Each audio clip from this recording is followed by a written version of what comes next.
Olá, meus amigos, boa noite a todos. Sejam todos bem-vindos a mais uma doutrinária palestra virtual do Grupo Espírita e Filantrópico Dr.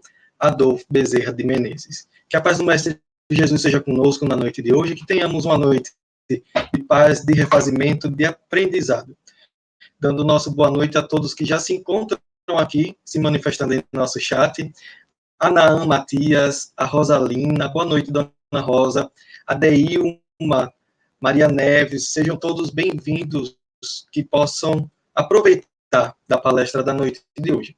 Para darmos início, vamos ler a leitura, a mensagem inicial do livro Para Viver em Harmonia. A lição é 155, que diz: Não é boa coisa crermos-nos infalíveis, sentirmos-nos tão seguros e a tal ponto de pensarmos que estamos sempre certos. É assim que se delineam os homens obstinados, orgulhosos, fanáticos e teimosos. Ninguém é dono da verdade, ninguém acerta sempre. Por isso, é necessário que façamos uma autocrítica de nossa vaidade, da segurança de que nos orgulhamos. Tu também te enganas como eu. Não te mostres infalivelmente seguro. Que possamos refletir sobre essa mensagem inicial e que nesse momento possamos nos colocar em oração. Convido a todos a se colocarem em uma posição confortável para que possamos elevar os nossos pensamentos ao mais alto. Pai de infinita bondade, agradecidos somos pela oportunidade de estarmos reunidos aqui por mais uma vez, mesmo que virtualmente, mas que possamos nos conectar mentalmente e através dos nossos corações. Que possamos perceber o amor que nos circunda e permitir que esse amor possa penetrar no âmago do nosso ser, da nossa existência, reequilibrando-nos, serenando os nossos corações, as nossas mentes, para que as palavras proferidas na noite de hoje possam nos mostrar uma pequenina fagulha de luz que seja a iluminar o nosso caminho de evolução moral e intelectual. Que possamos perceber a paz do nosso Mestre Jesus e que ela nos sustente, nos guie e nos conduza pelo caminho da evolução sempre. Que assim seja. Mais uma vez, boa noite a todos e convido a todos nesse momento a estar com ele, nosso amigo Ed Moura, que aceitou o convite para falar um pouquinho de Bem-aventurados os pobres de espírito. Seja bem-vindo, Ed. Boa noite. Boa noite. É com muita honra e alegria que eu aceitei esse convite. Estou aqui nessa tribuna do Grupo Espírita e Filantrópico Dr. Adolfo Bezerra de Menezes, GEFABEM, mais uma vez, e espero que nós possamos tocar nossos corações nessa noite. Ed, fique à vontade agora com você. Mais uma vez, obrigado. Boa noite a todas, boa noite a todos. Eu sou o Ed Moura, moro em Brasília, Distrito Federal. Frequento o Grupo Espírita Irmão Estevão e também pertenço a um canal de divulgação da doutrina espírita chamado Canal Somos _ Espiritismo, presente no Instagram, no YouTube e também no Facebook. O tema que foi tocado para nós essa noite é Bem-aventurados os pobres de espíritos, capítulo 7 do Evangelho segundo o Espiritismo. E também se encontra nas Bem-aventuranças, em Mateus, capítulo 5, verso 23. Antes, eu gostaria de pedir para que nós possamos fazer apenas uma breve pausa para que nós mentalizemos as mais de 300 mil vidas que foram ceifadas pela Covid-19. 300 mil vidas que são o amor de pessoas que estão aqui entre nós. 300 mil vidas que estão no mundo espiritual agora, algumas aturdidas, sem saber o que está acontecendo, talvez até ainda em ambiente hospitalar, talvez ainda sentindo falta do oxigênio.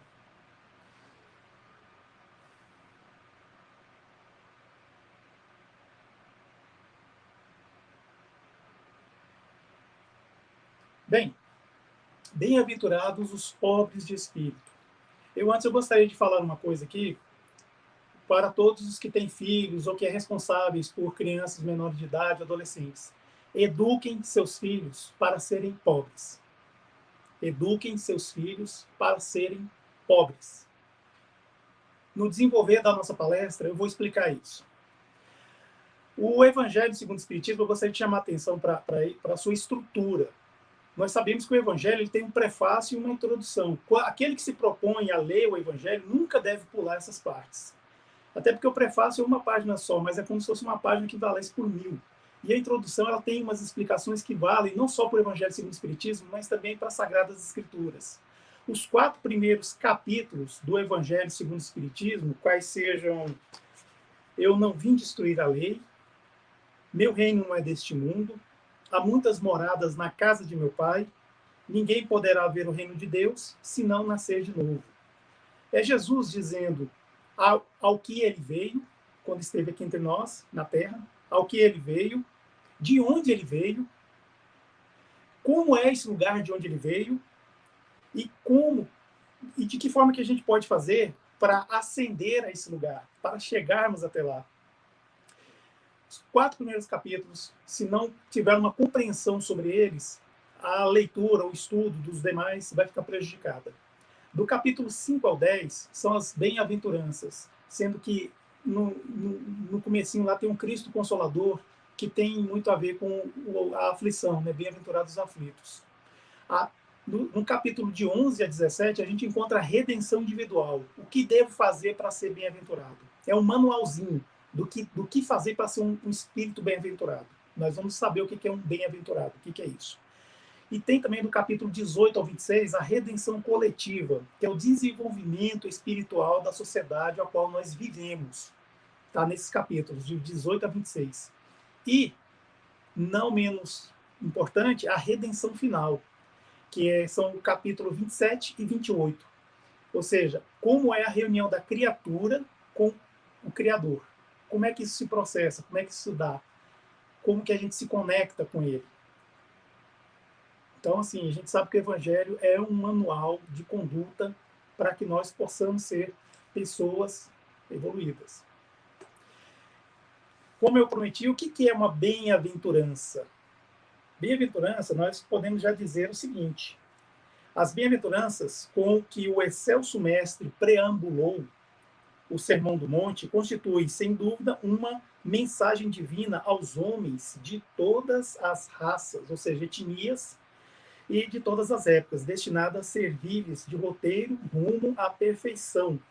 Lembrando que essas bem-aventuranças, o Sermão do Monte, é aquela passagem que Mahatma Gandhi, que não era cristão, ele era da Índia, viveu na Índia, a Índia que era um país dividido entre hindus e muçulmanos. Mahatma Gandhi, uma vez, ele declarou que se todas as escrituras cristãs fossem perdidas, fossem queimadas, sumidas, sei lá, alguma coisa assim, mas se conseguisse salvar as bem-aventuranças, nada se perderia. Mahatma Gandhi, que não era cristão, falou isso. Daí a gente vê a importância, vindo de Mahatma Gandhi diz muito, daí a gente vê a importância dessas bem-aventuranças. Ou seja, que é o que o excelso mestre preambulou no Sermão da Montanha. Exatamente. A Emmanuel, ele também fala uma coisa interessante no livro Pão Nosso, sobre as bem-aventuranças, que é quando fizeram para ele a pergunta que está na questão 313. Perguntaram para Emmanuel assim, como que deveria entender a bem-aventurança conferida aos pobres de espírito. Daí a gente já está dando um passinho a mais, né? Então ele diz o seguinte, nas palavras dele, que o ensinamento do Divino Mestre referia-se às almas simples e singelas, despidas do espírito de ambição e de egoísmo, que costumam triunfar nas lutas do mundo. Aí falava, não costumais até hoje denominar os vitoriosos do século nas questões puramente materiais, de homens de espírito. É por essa razão que, se dirigindo à massa popular, aludida ao Senhor, aos corações despretensiosos e humildes, aptos a lhe seguirem os ensinamentos sem determinadas preocupações rasteiras da existência material. Isso é as palavras de Emmanuel. Lembrando que Emmanuel é aquele que foi o mentor do Chico Xavier, até hoje é, né, claro. E por meio de Chico Xavier, trouxe muitos livros aqui para nós, dentre eles o Consolador.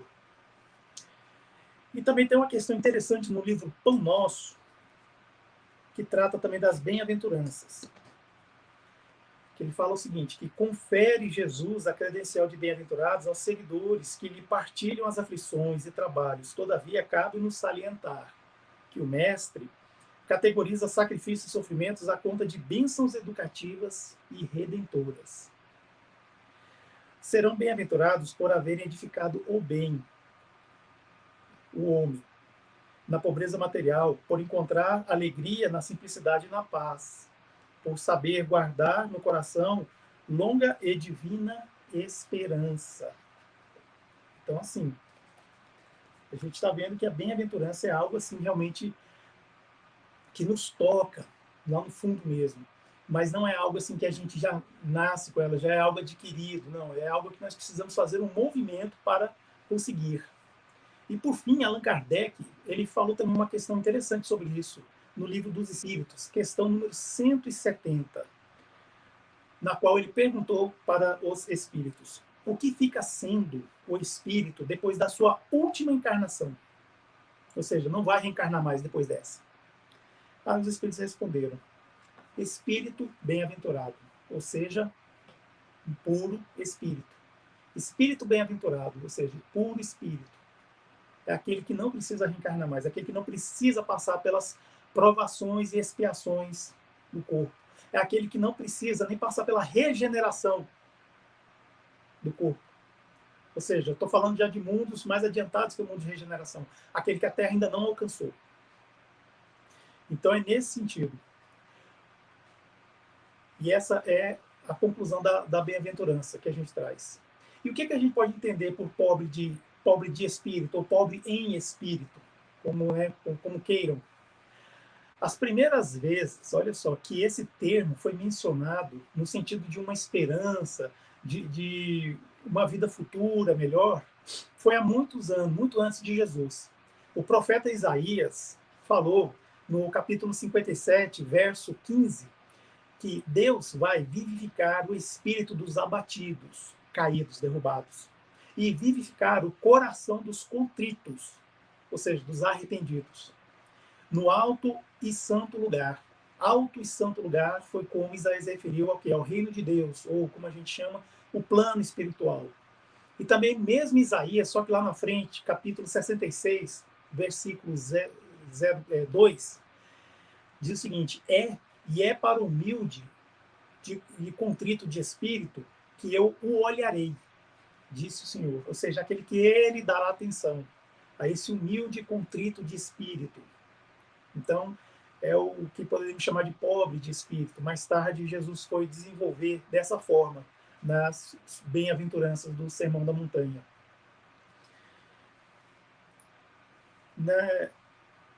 Na Revista Espírita, de 1862, fevereiro de 1862, fala sobre os bem-aventurados, os pobres de espírito. Quando tem uma mensagem aqui que foi escrita até pelo próprio Allan Kardec, que diz o seguinte: as diversas ações meritórias do espírito após a morte são principalmente as do coração. Bem-aventurados os pobres de espírito não quer apenas dizer bem-aventurados os imbecis. Imbecis, nas palavras que Kardec colocou, seria aquele que é fraco, aquele que não tem força. É nesse sentido que ele empregou essa palavra, que pode ser um pouco agressiva. Mas também os que cumulam de dons intelectuais, não empregam para o mal, pois é uma arma muito poderosa para arrastar massas. Então eu queria fazer já um preâmbulo aqui nessa parte.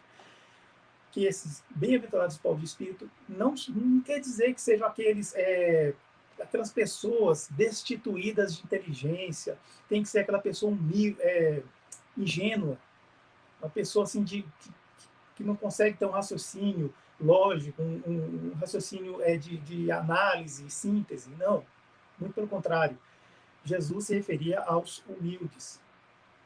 Então, e ele falava também sobre isso, daqueles que usam a inteligência para arrastar as massas, muitas das vezes para o mal.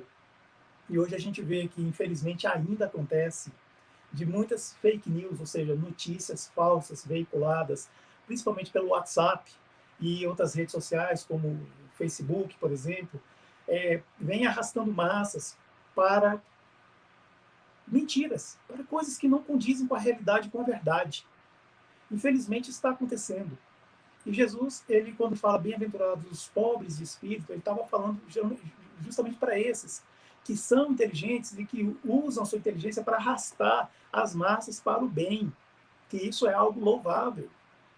Eu estou falando de Jesus. O próprio Jesus, ele, quando esteve aqui entre nós encarnado, até hoje, ele é uma pessoa muito inteligente, mas de uma sabedoria incrível. Se a gente for olhar todas as passagens do Novo Testamento, principalmente quando os fariseus, aqueles homens hipócritas daquela época, tentaram colocá-lo em contradição e falharam. Não só Jesus, mas também a gente fala, de novo, citando o Mahatma Gandhi, também usava a sua inteligência para arrastar as massas para o bem. Também não podemos deixar de falar aqui da nossa querida baiana, irmã Dulce, hoje Santa Dulce dos pobres, também dotada de uma enorme inteligência, e através da sua dedicação, do seu carinho, também, claro, da sua inteligência, ela construiu um hospital enorme para ajudar as pessoas. Na mesma Bahia, do Divaldo Franco, em que lá ele tem a Mansão do Caminho também, que por meio de doações, inclusive doações da própria irmã Dulce também, ele conseguiu construir a Mansão do Caminho. São essas pessoas que usam a inteligência para o bem, mas não necessariamente pessoas assim católicas ou religiosas, mas tem também muitos que não abraçam nenhuma religião, mas usam a sua inteligência para o bem. E assim nós temos diversos homens de ciência, homens da academia que fizeram isso. E com o seu estudo, com as suas conclusões, nós chegamos até hoje, chegamos onde chegamos e conseguimos ter vida, conseguimos ter qualidade, inclusive. Apesar de que hoje nós estamos vivendo a pandemia com mais de 300 mil mortos, infelizmente, porém, há pessoas que estão na lide lutando para que o bem prevaleça. E na Revista Espírita, continuando, fevereiro de 1862, Kardec também coloca que a caridade deve brilhar por toda parte, apesar de tudo, para todos, como o sol brilha para todo o mundo. A caridade é essa que muitas das vezes a gente fica perguntando o que seria a caridade. Existe a caridade da beneficência e a caridade da benevolência. A caridade da beneficência é aquela que a gente doa alimentos, doa roupas, agasalhos, doa materiais escolares para quem quer estudar, aqueles materiais escolares básicos. E também, claro, dinheiro. É a caridade mais fácil de se fazer. Mas é uma caridade inicial. É uma caridade em que aquele que quer começar a ser bem, quer ser uma pessoa boa, começa por aí. Até chegar na caridade da benevolência, que é aquela caridade que a gente dispõe do nosso tempo, que é aquela caridade em que a gente, usando a benevolência, que quer dizer, benevolência quer dizer boa vontade, em que a gente, usando de boa vontade, a gente assiste ao próximo. Também a gente trata com indulgência as falhas que esse próximo venha nos apresentar. Nós já temos a indulgência já pronta para ser usada. E também, claro, quando acontece uma ofensa ou alguma coisa, algum desentendimento, algum ferimento, aí nós temos também outra coisa para usar, que é o perdão das ofensas. Então é essa a caridade que ele fala.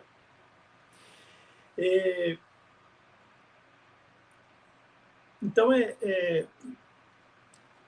também continuando falando sobre pobre de espírito, eu quero dizer também o seguinte, que o pobre de espírito, o que a gente tem que entender? Por pobre de espírito, Jesus não entende os baldos, ou seja, os desprovidos de inteligência, mas os humildes. Exato.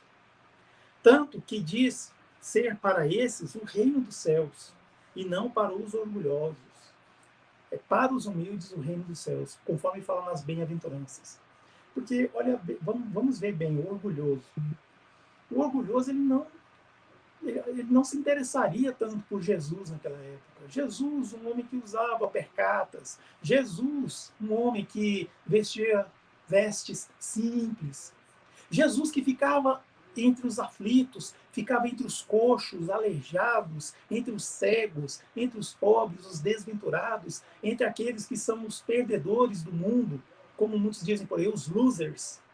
Jesus que ficava entre esses, entre as prostitutas. Jesus que já foi se alimentar na casa de publicano, publicano esse que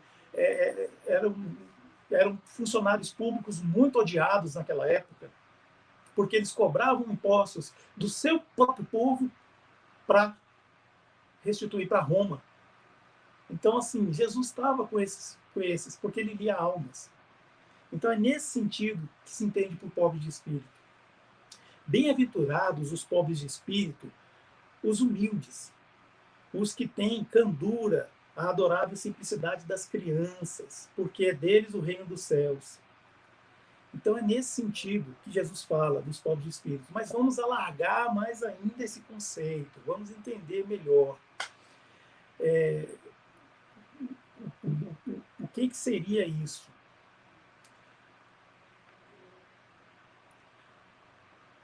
Pobre de espírito. A gente já viu sobre humildade. O conceito de humildade, que vem do latim humilitas, é a virtude em conhecer as suas próprias limitações e fraquezas, agir de acordo com essa consciência. Provém da palavra humus. Exato. Humus. O corpo humano veio da terra e a terra retornará. Isso está escrito em Eclesiastes 12, verso 7. Do pó vieste, ao pó retornará. Dessa forma. Após a sua morte, claro, o corpo vai ser humus após a sua morte. Quando isso acontecer, disse-á que o corpo será humilhado. Ou seja, o corpo, depois que morre, volta para a terra, ele será humilhado, porque ele vai ser rebaixado à condição de humus, que é o fertilizante ou adubo da terra. Então, o humilde é aquele que se rebaixa. E nós temos notícias de que aquele que realmente já tem em si a humildade, quando ele é rebaixado por alguma circunstância, ou ele se auto-rebaixa, ele não sofre. Ele não sofre assim como orgulhoso, como outro qualquer, egoísta, por exemplo. Aí a nossa conclusão de que pobre em espírito ou pobre de espírito é o quê? É humilde de espírito. É o mesmo. É o mesmo. No capítulo 2 do Evangelho segundo o Espiritismo, nós temos uma mensagem ditada por uma rainha de França. Meu reino não é deste mundo. E ela conta lá, naquela passagem, que ela julgava que como uma nobre, uma rainha, ela chegaria no mundo dos céus depois de sua morte. Então, assim, ela imaginava que quando ela chegasse lá, seria como se ela tivesse indo a algum país, membro ou algum país que fizesse parte da sua realeza, fazer uma visita. Então, deveria ter uma carruagem, serviçais, tapete vermelho, pessoas para servi-la, honrarias na sua chegada. Só que foi um ledo engano. Ela chegou lá como uma qualquer, chegou lá como uma pessoa comum, um espírito comum. Ela se sentiu humilhada. Não que ninguém a humilhasse. Não, ninguém a humilhou. Ela se sentiu humilhada. E mais tarde ela fala que se a gente quiser procurar o reino dos céus, não procure entre as flores, não procure entre o caminho belo, procure sim entre as sarças, entre os espinhos. Ou seja, o que vai ser perguntado para nós no mundo espiritual, quando nós chegarmos lá, não é as posses que nós temos, nem os títulos nobiliários que nós ostentamos, mas sim vai perguntar quantos corações você consolou, quantas lágrimas enxugastes. Esse é o valor que vai ser levado em conta no mundo espiritual. E essa rainha de França, nós não podemos dizer dela, assim, menosprezá-la, porque ela, primeiramente, ela está no Evangelho segundo o Espiritismo. Não é qualquer um que está com um artigo escrito no Evangelho segundo o Espiritismo. Só para título de comparação, nós lemos aqui 2 livros psicografados por Emmanuel. Emmanuel, mentor de Chico Xavier. No Evangelho segundo o Espiritismo tem um artigo de Emmanuel. Lá no capítulo 11, fala sobre o egoísmo. Então, se Emmanuel, que é o Emmanuel, tem apenas um artigo, e a Rainha de França tem um também, então a gente já começa a entender a que parâmetro essa Rainha de França conseguiu chegar, entendendo a sua condição. entendendo a sua condição. Então, é nesse sentido que a gente entende. Voltando, então, ao termo de humilde de espírito, então, numa tradução livre, para a gente aprofundar mais um pouquinho nesse tema, numa tradução livre, a partir do hebraico, humilde de espírito é aquele que se inclina. Igual a árvore.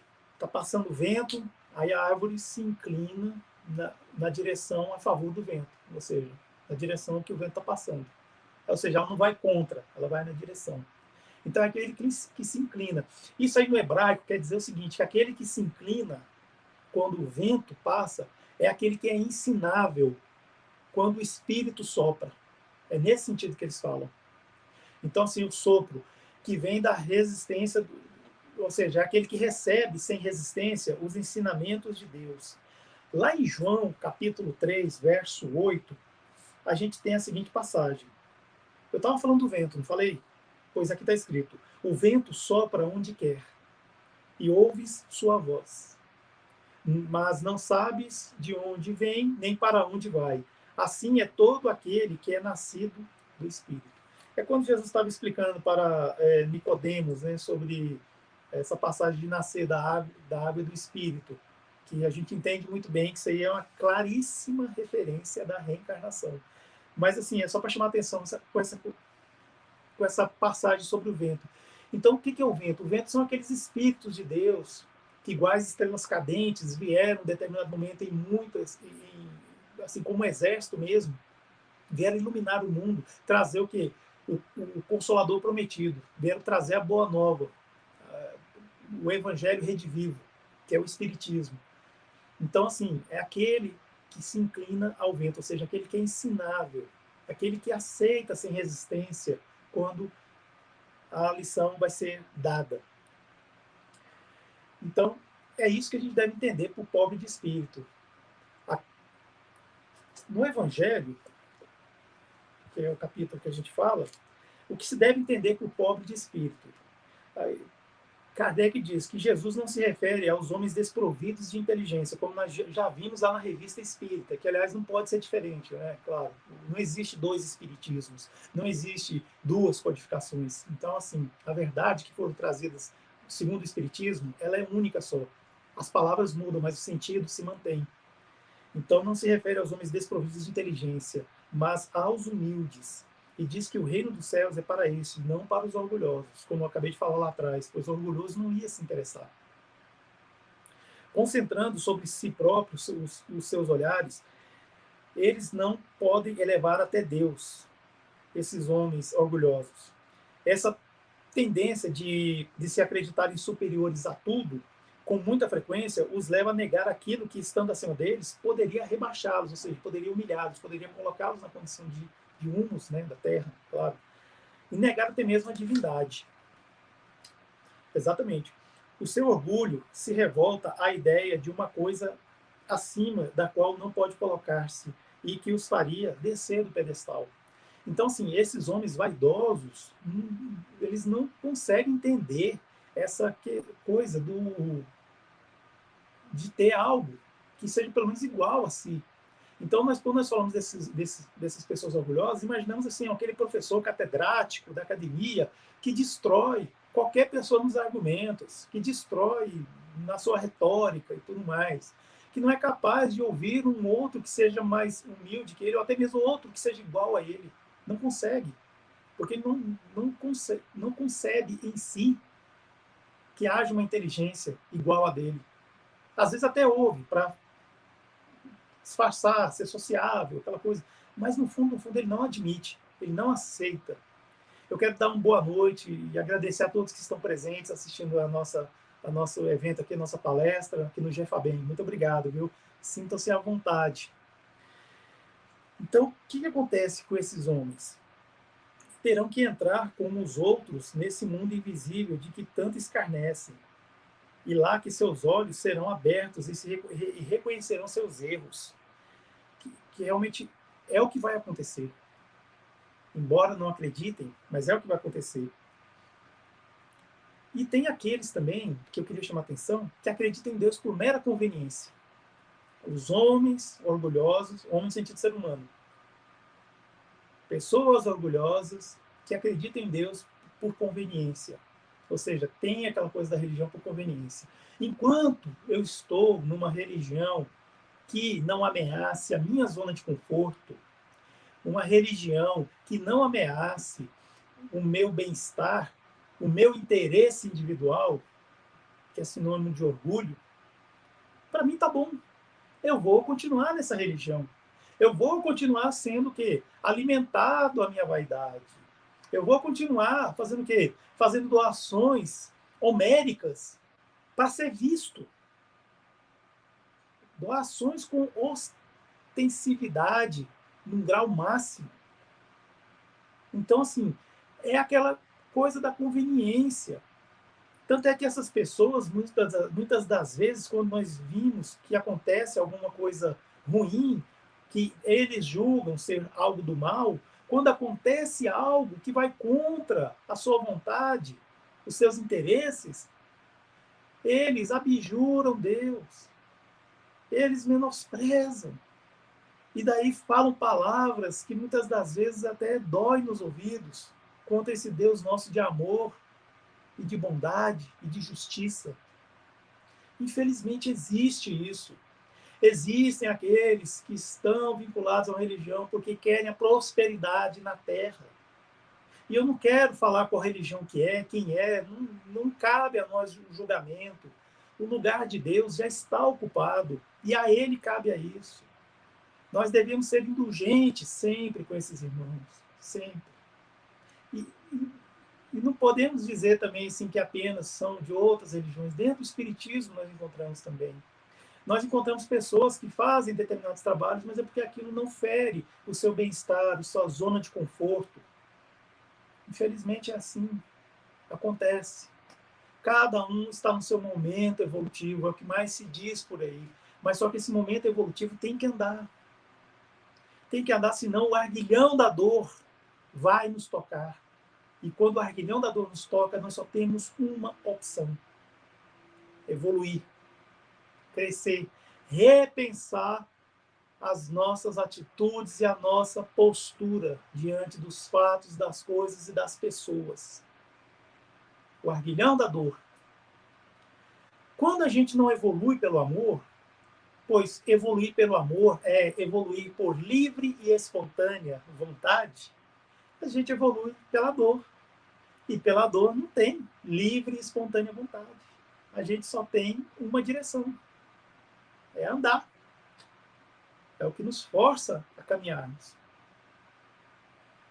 Nós podemos falar disso à vontade. Estamos no mundo de provas e expiações. Muitos de nós já fomos tocados pela dor. Quantos de nós não viemos até para a doutrina espírita totalmente tomados por essa musa inspiradora, que é a dor que nos faz crescer. Quando dói no fundo do peito, é sinal que se cresceu. O pior já está feito. Então, somos esta, recomeçar, planejar, seguir. E aquele que se eleva será rebaixado, diz no Evangelho segundo o Espiritismo. Quando aparece aquela passagem que está em Mateus 20, verso 20 a 28, da mãe dos filhos de Zebedeu, que chega para Jesus e pede para que Jesus coloque os dois filhos dela, um assentado à sua direita e outro à sua esquerda.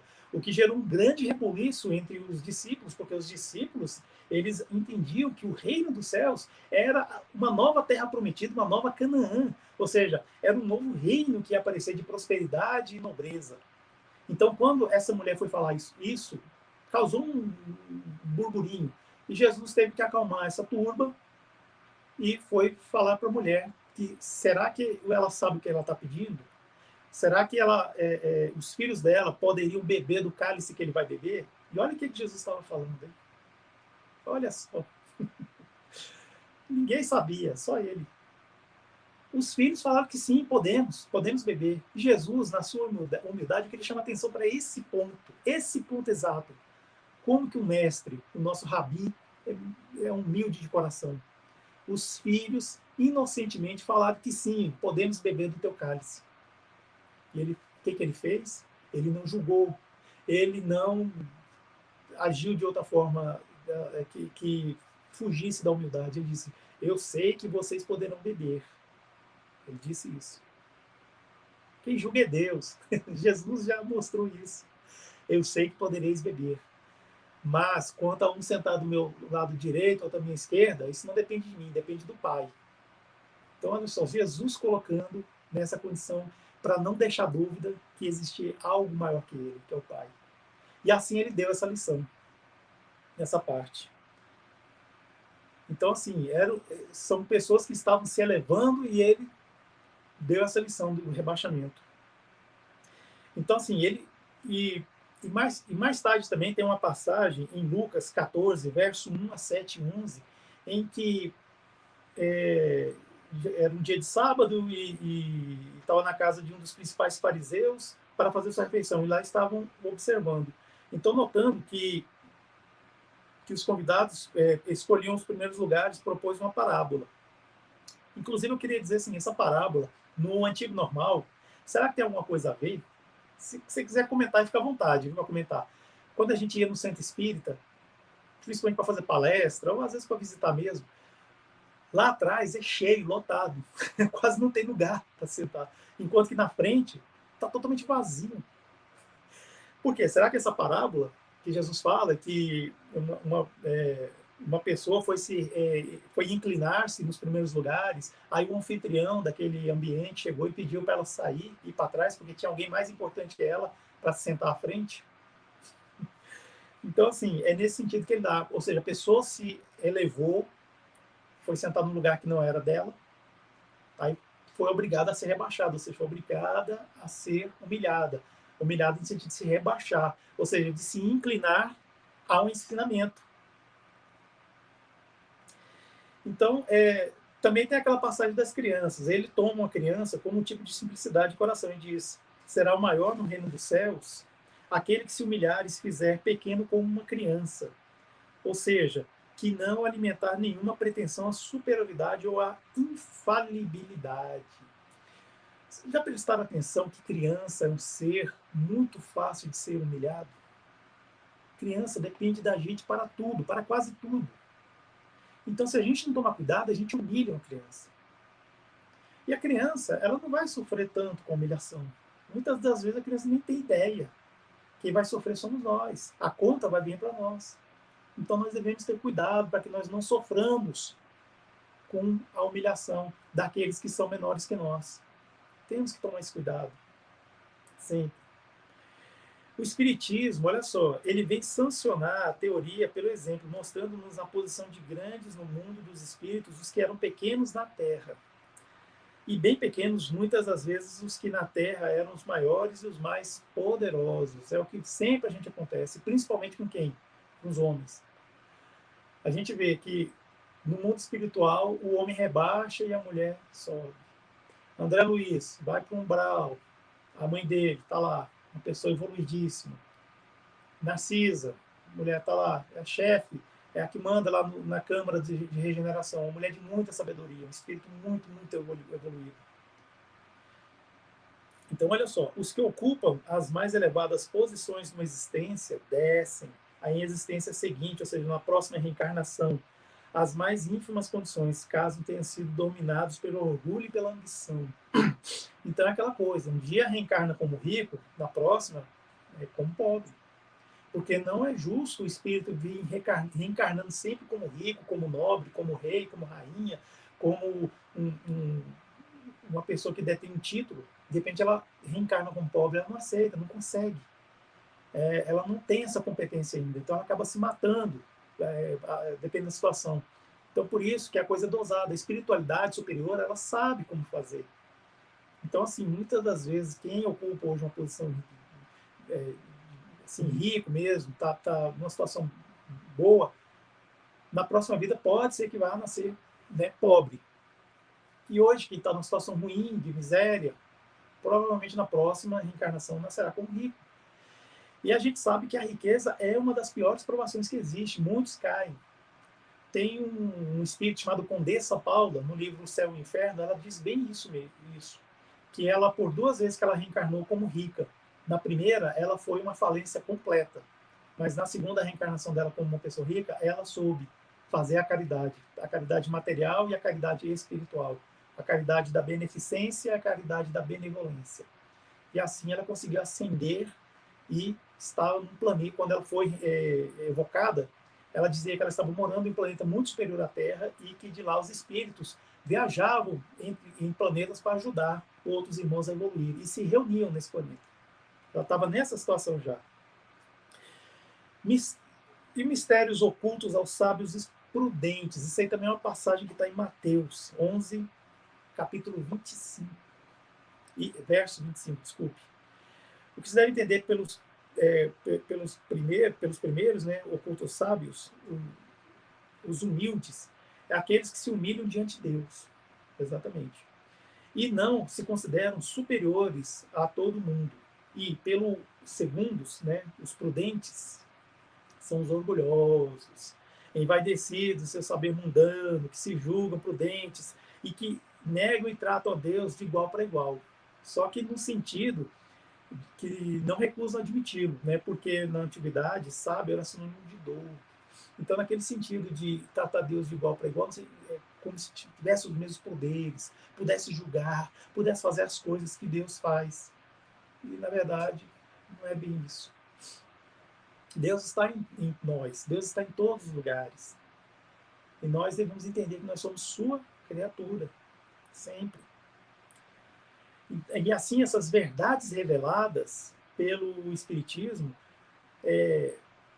ocorre isso, né? Alguns incrédulos se admiram que os espíritos façam tão pouco esforço para os convencer. Por quê? Vai jogar pérola para porcos? O espírito, que é vaidoso, orgulhoso, ele não está pronto ainda para receber certos ensinamentos. Às vezes até um espírito ou outro tenta, aparece alguém na vida dessa pessoa que tenta mostrar para ela as coisas do céu, mas ele não vai querer ver. Ele não vai querer aceitar. Ele não está pronto. Então é nisso que Allan Kardec fala aqui no livro. O poder de Deus se manifesta nas pequeninas coisas, olha só, como nas maiores também. Ele não põe a luz debaixo do alqueire, mas a derrama em ondas por toda a parte, de modo que só os cegos não veem. Cego sendo aquele que não quer ver. Não é o cego que detentor de deficiência física, não é esse cego. Deus não quer abrir os olhos deles à força, já que eles apraz mantê-los fechados. Porque qual seria o mérito dessas pessoas? Não teria mérito nenhum. Exatamente. Agora eu quero falar de orgulho e humildade. Orgulho e humildade. A gente tem que entender o seguinte, quando fala de orgulho.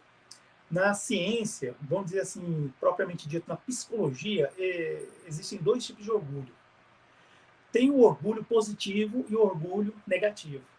O orgulho positivo é o que é chamado de autoestima, autoconfiança. Autoestima, autoconfiança, que juntada com auto-perdão, leva a pessoa ao auto-amor, ou seja, a amar a si mesma. Condição sine qua non, amar a si mesmo, para amar o próximo. E também que é condição sine qua non, amar o próximo, amar a Deus. Então, assim, esse é o orgulho positivo. Agora existe o orgulho negativo, que é chamado de soberba. Aquela pessoa que se enche, que não consegue nem ver o seu próprio tamanho. Então, assim, esse orgulho, ele nos afasta do mundo. Imagina aquela pessoa que é tão inteligente que ela não consegue se relacionar com ninguém. Ela não consegue conversar com ninguém. Porque ela tem uma inteligência assim, fora do comum. Aí o que ela faz? Ela se isola. Vai para uma montanha, vai para o Himalaia, vai para um lugar deserto para ficar sozinha. De que adianta essa inteligência toda se a pessoa não consegue se relacionar com o outro? Não dá, né? Então, veja só. Esse orgulho, que é o orgulho que o Espiritismo se refere, e Jesus se referia lá atrás também, até com outras palavras, ele é o melhor gerador de conflitos que podemos incluir em nossas vidas. Isso não é palavra do Espiritismo, é palavra da ciência. O Espiritismo está aí. Ele começou lá em 1857, com o lançamento do livro dos Espíritos, por Allan Kardec. E Allan Kardec já dizia, se um dia a ciência e o espiritismo divergirem, sigam a ciência. Só que está aí a ciência falando. Uma coisa que os espíritos vêm batendo. Orgulho e egoísmo. Os geradores de todas as mazelas e vícios do espírito. Exatamente. Agora eu quero voltar, já que eu estou falando de orgulho e humildade, eu quero voltar naquela provocação que eu fiz lá no início da palestra. Eduquem seus filhos para serem pobres. Para vocês entenderem que a gente está falando de pobre em espírito. Pobre de espírito é humilde em espírito. Aí eu pergunto, não precisa responder, respondem para si mesmos. É melhor nós termos filhos orgulhosos ou filhos humildes? Levando em questão isso aí, que humildade não é ingenuidade, humildade não é a pessoa ser destituída de inteligência. Humildade é a pessoa entender que tem sempre algo ou alguém maior que ela e que ela se pauta nisso. Ela faz o que ela tem de fazer, ela brilha quando tem de brilhar, ela aceita quando a derrota chegar. Mas ela segue o seu caminho. O que é melhor, filhos humildes ou orgulhosos? Fica melhor agora para responder, não é? A gente tem toda aquela preocupação com o meio ambiente, quando acontecem queimadas, né? Assim, a preservação ambiental. Isso é bom a gente trocar o plástico pelo papel, pelo biodegradável e tudo mais. Então, assim, há muitos movimentos interessantes nesse sentido do meio ambiente. Aí a gente sempre fica preocupado, né? Que mundo que nós vamos deixar para os nossos filhos, né? Mas sempre que a gente devia também perguntar outra coisa. Podia mexer um pouco nessa pergunta. Ou seja, que filhos nós vamos deixar para o mundo? Muita gente fala assim, que mundo vamos deixar para os nossos filhos? Então, assim, que filhos nós vamos deixar para o nosso mundo? Exatamente.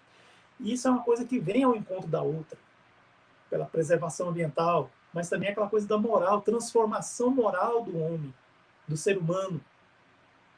O nosso mundo está em vias de ser um mundo de regeneração, mas ele não vai se não for todos aqueles que têm vontade de ir, mas não encontram o caminho. Aqueles que são recrudescidos no mal vão ser, vamos dizer assim uma palavra mais, né? Vão ser convidados a reencarnar no mundo que está começando a ser um mundo de provas de expiação. Ou seja, ele vai voltar uma categoria. Aqueles que estão recrudescidos no mal, aqueles que não entenderam até hoje o que é o amar ao próximo como a si mesmo. E a gente fica sempre pensando sobre o orgulho. Ah, meu filho vai ser uma pessoa assim que ele não vai levar desaforo para casa. Meu filho vai ser alguém que vai ter que ocupar uma posição de destaque no mundo. Meu filho não nasceu para ser halterofilista, ele nasceu para ser o halter, para ser levantado. Olha, isso é muito perigoso, muito complicado. Quando o espírito não consegue desenvolver certas competências espirituais, no primeiro baque que ele sofre, acontece aquela coisa ruim, que é a pessoa não conseguir suportar o seu conflito e acabar com a própria vida. Infelizmente, nós vemos isso acontecer demais. Fala-se muito no Setembro Amarelo, mas agora nós estamos no mês de março, é bom também dizer, a incidência de suicídio entre crianças entre 9 e 14 anos de idade cresceu bastante. Por quê? Porque eles não conseguem trabalhar as frustrações quando elas acontecem. E isso é o quê? Fruto de orgulho. Eu queria fazer uma pergunta aqui. Quem tem pais e mães idosos, a gente está aí na época do Covid, né, do coronavírus, você limparia o seu pai ou sua mãe, que está numa cama inválido, você trocaria a fralda dele, faria a limpeza com um lencinho higienizado, jogaria um talquinho, faria toda aquela asepsia, daria banho? Pois é, difícil, né? Agora outra pergunta. Os seus filhos, eles fariam isso por você, se você precisar? Se você cair numa cama e ficar inválido? Se o seu filho for orgulhoso, ele não vai fazer. Se ele for orgulhoso sem recursos materiais, tudo bem, outros vão fazer. Outros em alguma instituição de caridade e tudo mais. Agora, se você criar o seu filho para ser humilde, ele vai fazer isso e muito mais. Ele vai conseguir ser uma pessoa melhor para a sociedade. Ele vai ser uma pessoa que não tem a visão egoísta. Por exemplo, na pandemia, ele não vai querer se aglomerar, vai se recusar a se reunir em festinhas com os amigos, vai se recusar em querer sair para as ruas, para se divertir. Ele vai procurar outros meios de fazer isso com segurança. com responsabilidade social. O que eu poderia te dizer é o seguinte: vai se divertir praticando o amor ao próximo, se ele for humilde. É nesse sentido. E continuando aqui no nosso Evangelho segundo o Espiritismo, quando ele fala, né, que a humildade é uma virtude esquecida entre a gente, né? Os grandes exemplos que foram dados, poucos são seguidos, né? Sem humildade, né, a gente não pode ser caridoso com o nosso próximo, não. A humildade é uma condição, uma competência que faz com que a gente seja caridoso com o nosso próximo. E a caridade é a porta que a gente atravessa para realmente ter a chamada vida futura melhor. Humildade é essa que nós vimos, né, no Cristo, como eu acabei de falar há pouco tempo nessa palestra, mas também é de Mahatma Gandhi. Mahatma Gandhi, quando voltou da África do Sul e viu lá todo o sistema de discriminação racial contra os negros, ele viu que aquilo acontecia também no seu país. Havia uma subjugação de um país sobre o outro, ou seja, os ingleses estavam ocupando a Índia. Então, Mahatma Gandhi, ele, que era advogado, e era um advogado assim, muito conhecido, ele começou a se vestir de forma simples, mínima mesmo. E um belo dia ele saiu a caminhar pelo seu país. Então ele saiu de uma cidade grande e foi para uma outra, de trem. Então quando ele chegou já tinha uma multidão esperando por ele. Aí quando ele saiu do trem, um homem inglês veio abordá-lo e falando, não na língua dele, mas falando em inglês, que era o que acontecia. E Mahatma Gandhi já tinha trazido aquele conceito da não violência, resistência pela não violência. Então esse soldado inglês veio perguntar para ele o que ele estava fazendo. Aí ele respondeu em inglês também, com sotaque britânico. Ele falou que estava apenas passeando pelo próprio país dele e que ele não via nada de errado nisso.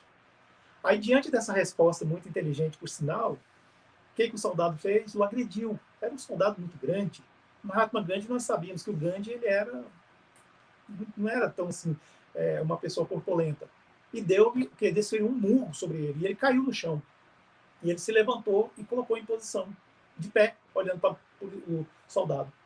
O soldado desferiu outro murro sobre ele e ele caiu de novo. E ele se levantou. Só que nesse segundo murro que o soldado desferiu, uma correntinha de ouro que ele tinha no pescoço saiu. Essa correntinha de ouro saiu, ficou à mostra. Aí o soldado perguntou para ele, mas onde você aprendeu a ser assim covarde? Aí Mahatma Gandhi disse para ele também, num bom inglês, disse para ele que isso não era covardia, que ele estava praticando o que esse homem tinha ensinado aqui na Terra. Aí quando ele apontou esse homem, era um crucifixo que o soldado trazia preso ao pescoço, um crucifixo em ouro. Esse soldado, quando ele viu o crucifixo, olhou para Gandhi. Então, assim, ele deve ter se lembrado das suas aulas de catequese ou alguma coisa assim, não sei. Talvez lá da religião dele, uma vez que na Inglaterra estava começando um conflito entre protestantes e católicos. Então, assim, ele se lembrou desses ensinamentos e ele deve ter se sentido muito mal. Então, ele se retirou e dizem até que quando ele saiu da frente de Gandhi é porque ele começou a chorar, começou a lacrimejar, então ele não queria mostrar isso para Gandhi. Então nós aí vemos a humildade desse homem, inteligente, muito inteligente, e que usou sua inteligência para arrastar as massas para o bem. Tanto é que, sem desferir nenhum golpe contra nenhum inglês, golpe físico, eles conseguiram libertar a Índia. Isso é inspirador, não é? Isso é humildade? Sim, é humildade.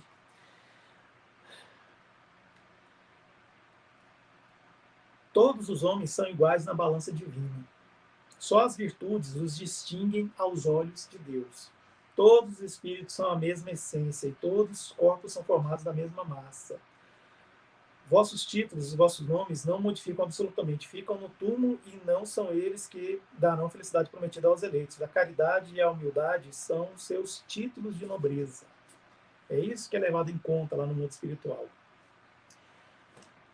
Nós falamos agora há pouco, assim, que com a rainha de França, lá, que a gente colocou lá do Evangelho, ninguém vai perguntar quais os títulos que ostenta, ou quais as posses que tem, mas vai perguntar quantos corações você consolou e quantas lágrimas você enxugou.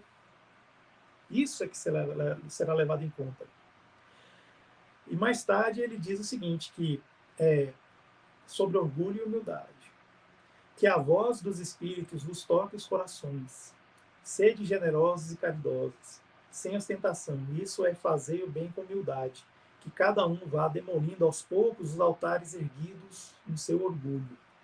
Numa palavra, sede verdadeiros cristãos e tereis o reino de verdade.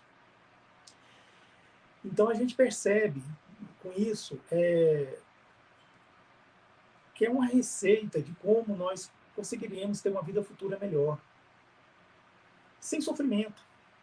Em nenhum momento está dizendo que nós temos que sofrer para sermos aceitos no mundo espiritual, evoluído, no reino de Deus, como diz. Nós devemos aceitar com humildade. E quando a gente entende que o interesse pessoal é algo assim mortífero para a nossa evolução, a gente começa a trabalhar melhor esse interesse pessoal. Você sabia que orar por uma pessoa ajuda bastante? Quando a gente ora, a gente está... É como se estivesse emitindo um som que é carregado pelo ar para chegar até os lugares que a gente precisa que chegue. Quando a gente ora, o fluido que existe, que envolve toda a gente, chamado fluido cósmico universal, ele se encarrega para que essa transmissão de energia chegue àquele que a gente quer. Isso é uma forma de fazer a caridade, isso é uma forma de fazer a humildade, praticar, exercitar a humildade. E a missão inteligente do homem na Terra, que é o último capítulo desse Bem-aventurados os pobres de espírito, diz o seguinte: não vos envaideçais do que sabeis, porque esse saber tem limites muito estreitos no mundo em que habitais.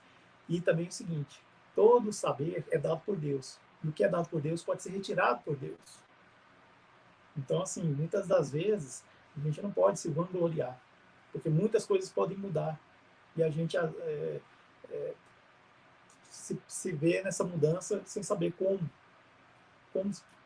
lidar com isso.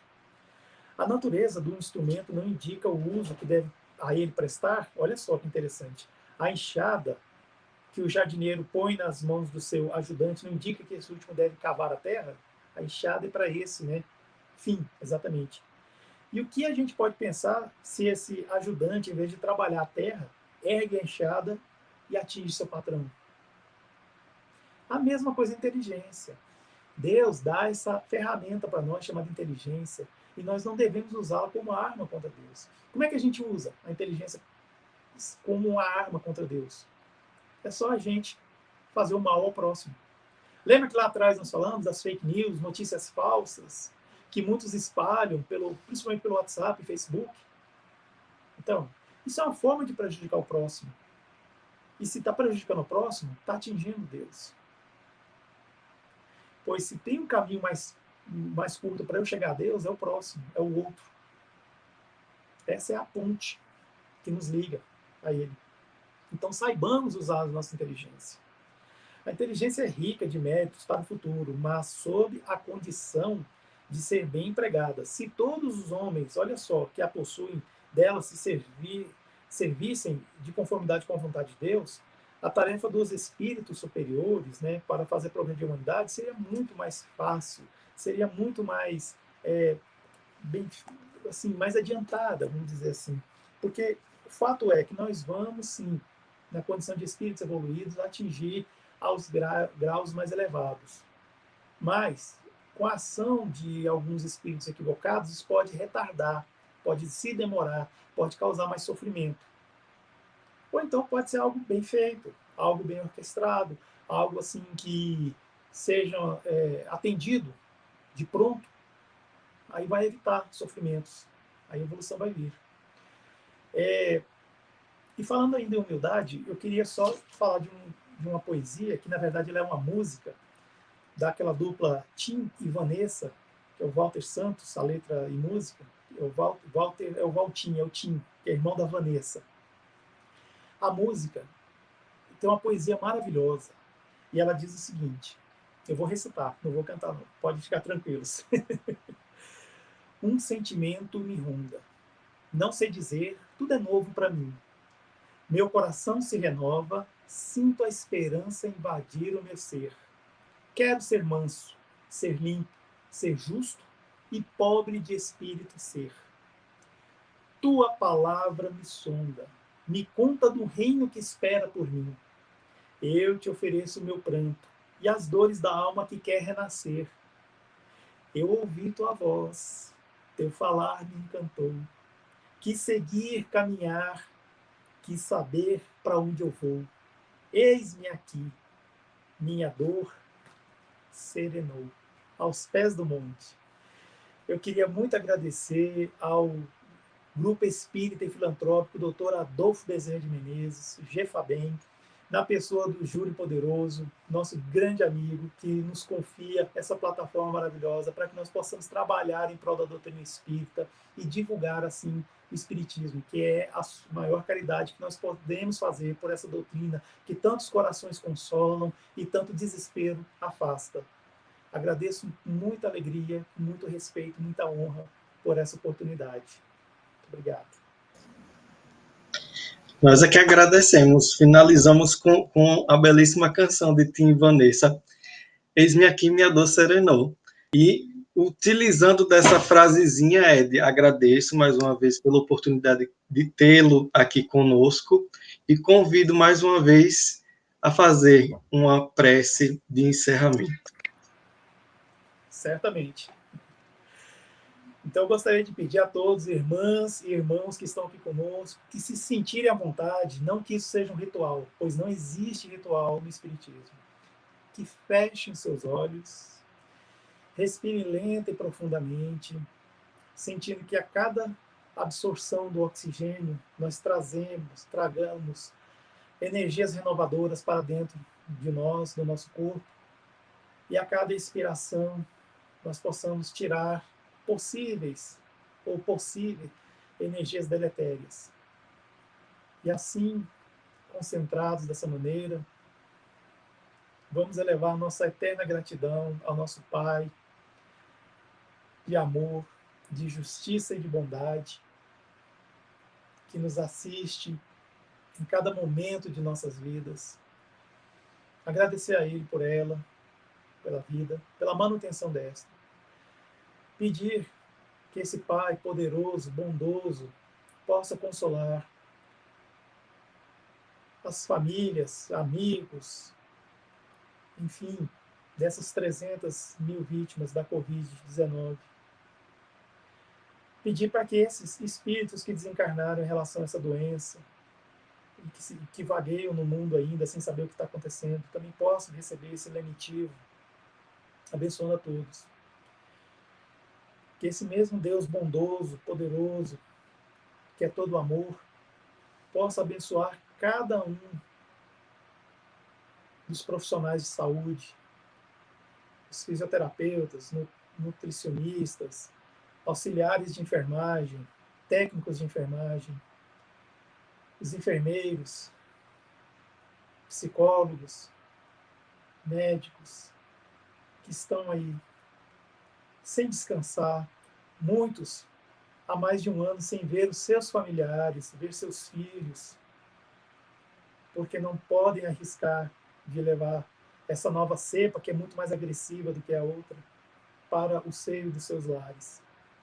Muitos desses profissionais de saúde, que há mais de um ano moram em apart hotéis e que estão longe de seus familiares. Abençoe, Senhor, esses irmãos que põem em prática o amar o próximo como a si mesmo. Abençoe também, Pai, aqueles trabalhadores que não têm condições de ficar em casa e têm que trabalhar, têm que pegar condução lotada para lutarem pelo pão de cada dia.